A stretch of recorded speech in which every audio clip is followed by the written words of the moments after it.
تو اس لیے ایک تو اس بات پر متنبہ میں اپنے آپ کو پہلے اور اپنے واسطے سے دوسرے حضرات کو کرنا چاہتا ہوں کہ ہم سچی بات ہے کہ مفتی جو ہے وہ بہت بڑا منصب ہے، اتنا بڑا منصب ہے کہ علامہ نووی رحمۃ اللہ علیہ نے اور علامہ ابن قیم رحمۃ اللہ علیہ نے اس کو توقیع عن رب العالمین سے تعبیر فرمایا، توقیع عن رب العالمین، کہ جب کوئی مفتی فتویٰ دیتا ہے تو وہ در حقیقت رب العالمین کی طرف سے دستخط کر رہا ہوتا ہے۔ جو جب انسان سے پوچھا جائے کہ یہ چیز حلال ہے یا حرام ہے تو وَلَا تَقُولُوا لِمَا أَلْسِنَتُكُمُ الْكَذِبَ هَذَا حَلَالٌ وَهَذَا حَرَامٌ لِتَفْتَرُوا عَلَى اللَّهِ۔ اللہ تعالیٰ نے فرمایا کہ یہ انسان کا کام نہیں ہے جو یہ کہے کہ یہ حلال ہے یا یہ حرام ہے، یہ کام تو کس کا ہے؟ اللہ جل جلالہ کا۔ اگر ہم یہ کہہ رہے ہیں کہ شریعت میں یہ حلال ہے تو ہم رسول اللہ جل جلالہ کی طرف سے نائب بن کر، اس کے وکیل بن کر ہم دستخط کر رہے ہوتے ہیں۔ تو یہ توقیع عن رب العالمین ہے۔ یہ تو در حقیقت اتنا نازک کام ہے، اتنا نازک کام ہے۔ حضرت امام مالک رحمۃ اللہ علیہ جیسا شخص، جو میں نے چاروں فقہ کا مطالعہ کرنے کی کوشش کی ہے، خاص طور سے جب میں فقہ البیوع لکھ رہا تھا اور تکمل فتح الملہم لکھنے کے دوران بھی چاروں فقہوں کا جائزہ لینے کی کوشش کی، جس قدر تدقیق امام مالک رحمۃ اللہ علیہ کے مذہب میں نظر آئی کسی مذہب میں نہیں ہے، جتنی تفریعات ان کے مذہب میں نظر آئی اور کسی مذہب میں نہیں ہے۔ لیکن وہ فرماتے ہیں امام مالک رحمۃ اللہ علیہ کہ جب تک مجھے 70 اپنے وقت کے علماء نے اجازت نہیں دے دی اس وقت تک میں نے فتویٰ دینا شروع نہیں کیا۔ 70 علماء وقت نے جب یہ کہہ دیا کہ ہاں تم فتویٰ آپ دے سکتے ہو تو میں فتویٰ دینے کے لیے بیٹھا، اور اس کے باوجود ان کو کبھی، میں نے کتاب میں نقل کیا ہے کہ ان کو کبھی لا ادری کہنے سے کبھی کوئی شرم نہیں محسوس ہوئی۔ اتنا بڑا امام، ان کے ایک شاگرد کہتے ہیں کہ میں ایک مرتبہ بیٹھا ہوا تھا تو لوگ آ رہے تھے، سوالات کر رہے تھے، پوچھ رہے تھے، تو ہر ایک سوال کے جواب میں کہہ رہے تھے لا ادری لا ادری۔ تو میں نے ان سے کہا کہ میں نے غور کیا تو انہوں نے عدد لکھا ہے اس میں کہ کتنے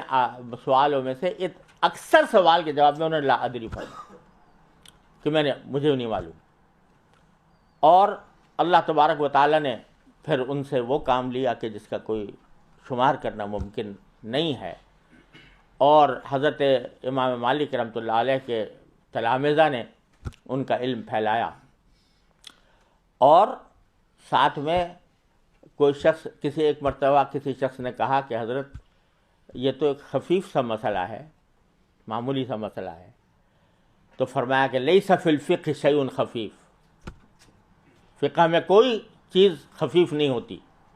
اس واسطے یہ کہہ کر میں جواب نہیں دے سکتا چاہے جب تک کہ مجھے پورا علم یقینی درجے میں حاصل نہ ہو جائے۔ اتنے بحر زخار ہونے کے باوجود ان کی احتیاط کا یہ عالم تھا۔ اللہ تبارک و تعالیٰ اپنے رحمت سے ہمیں اس خطرے سے کہ جب کوئی شخص مستفتی بنتا ہے، سوال کرتا ہے، تو بزرگوں نے فرمایا کہ وہ مفتی کو، جواب دینے والے کو، اپنے اور جہنم کے درمیان ایک واسطہ بناتا ہے، اپنے اور جہنم کے درمیان ایک واسطہ بناتا ہے کہ میں جہنم میں نہ جاؤں، جو کچھ ذمہ داری ہے وہ اس شخص کے گردن پر ہے۔ امام محمد رحمۃ اللہ علیہ سے پوچھا گیا، امام محمد بن حسن شیبانی رحمۃ اللہ علیہ سے، کہ آپ کو ہم ہر وقت دیکھتے ہیں کہ فکر مند رہتے ہیں، مغموم رہتے ہیں، تو اور ایسا جیسے کوئی آدمی حشاش بشاش ہوا کرتا ہے، اس طرح کی کیفیت نہیں ہوتی۔ تو یہ میں نے اپنے والد ماجد رحمۃ اللہ علیہ سے سنا یہ بات، کہ امام محمد نے جواب دیا کہ ما بال رجل جعل الناس عنقہ قنطرۃ الی الجنۃ والنار، کہ اس شخص کا کیا حال پوچھتے ہو جس کی گردن کو اللہ تبارک و تعالیٰ نے جہنم اور جنت کے درمیان لوگوں نے اس کو پل بنایا ہوا ہے، اس پل سے گزر کے وہ جنت میں جاتے ہیں، اور ساری ذمہ داری اس گردن کے اوپر ہے جو قنطرہ بنی ہوئی ہے، پل بنی ہوئی۔ تو ایک طرف تو یہ عالم ہے ان حضرات کا، امام مالک کا، امام ابو حنیفہ کا، امام شافعی کا۔ حضرت امام شافعی رحمۃ اللہ علیہ فرماتے ہیں کہ جب بھی کوئی شخص مجھ سے کوئی مسئلہ پوچھتا ہے تو تھوڑی دیر کے لیے میں اپنے آپ کو جنت اور جہنم دونوں پر پیش کرتا ہوں کہ جواب مجھے جنت میں لے جائے گا یا جہنم میں لے جائے گا۔ ایک طرف تو یہ حال ہے، اور دوسری طرف فتویٰ کو ایک آج کل